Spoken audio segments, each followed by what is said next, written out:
नमस्कार दोस्तों, स्वागत है आपका आर्ट ऑफ कैंडलस्टिक में। दोस्तों, आज के दिन की बात करें, अगेन बाजार हरे रंग में तो देखने को मिल गया। कोई बहुत बड़ी तेजी नहीं, 50 पॉइंट की तेजी देखने को हमें मिली है। बाकी के जितने भी सेक्टर अगर आप देखोगे, ऊपर ऊपर से हर जगह पर हम लोगों को हरा रंग ही देखने को मिला है, छोटा सा ही क्यों ना हो सही। बट चलिए, हरे रंग में ही डील होते हुए देखने को मिले। चाहे हम लार्ज कैप की बात कर ले, चाहे हम मिड कैप की बात कर ले, चाहे हम स्मॉल कैप की बात कर ले, डिसेंट परफॉर्मेंस देखने को मिला है। इवन माइक्रो कैप ने भी अच्छा परफॉर्मेंस यहां पर दिखाया है। सो ओवरऑल अगर देखा जाए तो अच्छा ही कारोबार है। सेक्टर वाइज अगर हम लोग यहां पर जाएंगे तो एक सेक्टर ऐसा है जिसमें बाकी के सेक्टर में भी हरा रंग अच्छा खासा देखने को मिला है, और कुछ सेक्टर अगर गिरे हैं तो नॉमिनल गिरावट देखने को मिली है। बट एक सेक्टर ने तो भाई आज के दिन ठीक है, काफी बड़ी गिरावट हम लोगों को देखने को मिल चुकी है।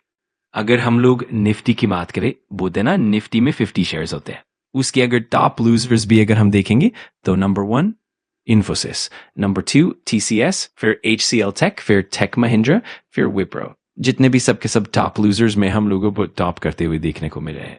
आप देख सकते हो क्या हालत हुई है। इन्फोसिस यहाँ पे 7% गिर गया है, टीसीएस 7% गिर गया है, एचसीएल टेक 4%, मतलब 4.25%. Wipro देख सकते हो nearly 4%.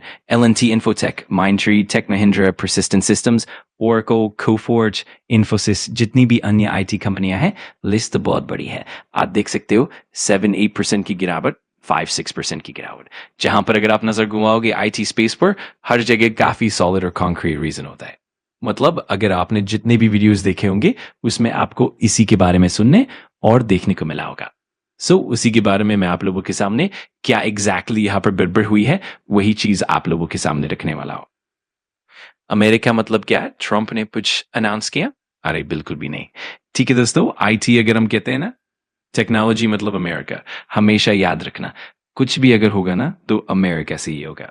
और फिलहाल टेक्नोलॉजी में सबसे बड़ा दबाव अमेरिकन कंपनीज में भी देखने को मिल रहा है। बट सबसे ज्यादा दबाव हमारे इंडियन कंपनीज पर देखने को मिल जाता है, क्योंकि हमारी इंडियन कंपनीज एआई के ऊपर उतना खर्च कर ही नहीं रही है। ठीक है, एआई का इस्तेमाल करना अलग बात है भाई, एआई कड़वी बात है, पर एआई से रिलेटेड जो चीजें बनाने की बात करें, वो सारी चीजें हमें अमेरिका में ही देखने को मिलती है। तो वहीं से हम लोगों को खबर देखने को मिली। और खबर में दोस्तों, आज के दिन आपने एक नाम सुना होगा, एंथ्रोपिक। ये है क्या? तो दोस्तों, इंडस्ट्री आप देख सकते हो, आर्टिफिशियल इंटेलिजेंस। इसमें कंपनियां हम लोगों को काम करते हुए देखने को मिल जाती है। और ये कंपनी अभी 5 साल पहले ही बनी हुई है। ठीक है, एआई तो अभी अभी आया है। तो ये जो कंपनी है दोस्तों, एंथ्रोपिक, अगर हम लोग इसकी बात करें, इसकी कुछ प्रोडक्ट्स है और ये कंपनी एआई से रिलेटेड काम करती हुई देखने को मिलती है। तो इस कंपनी ने दोस्तों एक बहुत बड़ा दावा किया है। क्या दावा किया है? देखिए, इन कंपनी का काम क्या है, एआई से रिलेटेड चीजें बनाना। और यहां पर वो बार बार क्या कर रहे हैं, ये बता रहे हैं कि जो काम पहले 1 हफ्ते में होता था, अब वो फटाक से हो जाएगा।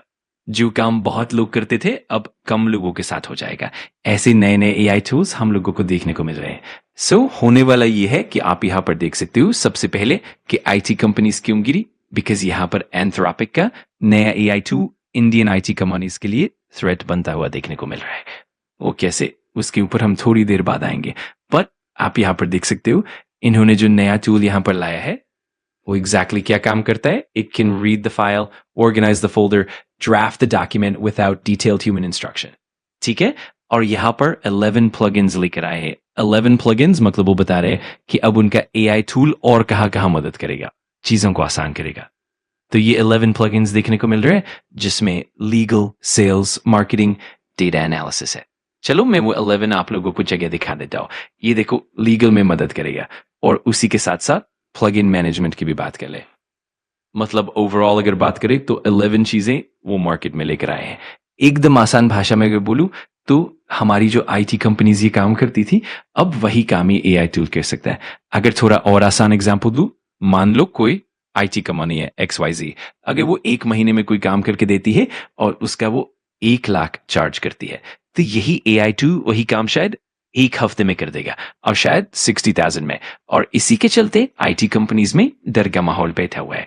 अगर ऐसे एआई टूल्स आने लगे और क्लाइंट्स वहां जाने लग गए, तो बिजनेस मिलेगा कैसे? और अगर बिजनेस चाहिए तो क्या करना पड़ेगा? पहले 1 लाख लेते थे, अब 50,000 से 40,000 ऑफर करने पड़ेंगे। इसीलिए अगर हम जेफरीज मॉर्गन स्टैनली की बात करें तो इन्होंने भी इस चीज को थ्रेड बताया है। ये जो नया एआई डिस्ट्रप्शन है खास करके SaaS software as a service को डिस्टर्ब करेगा। इससे प्राइसिंग पावर पर भारी प्रेशर आएगा। तो इससे प्राइसिंग पावर पर भारी प्रेशर आएगा, मतलब जो काम 100 रुपए में होता था अब उससे कम में करना पड़ेगा। और इसी वजह से आईटी कंपनीज का रेवेन्यू नीचे आता हुआ देखने को मिलेगा। तो कंक्लूजन दोस्तों, एआई से रिलेटेड कोई भी पॉजिटिव खबर आती है वो इंडियन आईटी कंपनीज के लिए नेगेटिव हो जाती है, क्योंकि कोर एआई हम बनाते नहीं, हम उसका इस्तेमाल करते हैं, और यही सबसे बड़ा फर्क है। अगर आपको वीडियो जानकारीपूर्ण लगा तो लाइक कर देना, कमेंट करके बताना कि अगला टॉपिक कौन सा चाहिए, और सब्सक्राइब कर लेना आर्ट ऑफ कैंडलस्टिक को, ताकि ऐसे ही पावरफुल लर्निंग वीडियोस आप मिस ना करो। Thanks for watching. मैं मिलता हूँ अगली वीडियो में। सीखते रहो, पढ़ते रहो।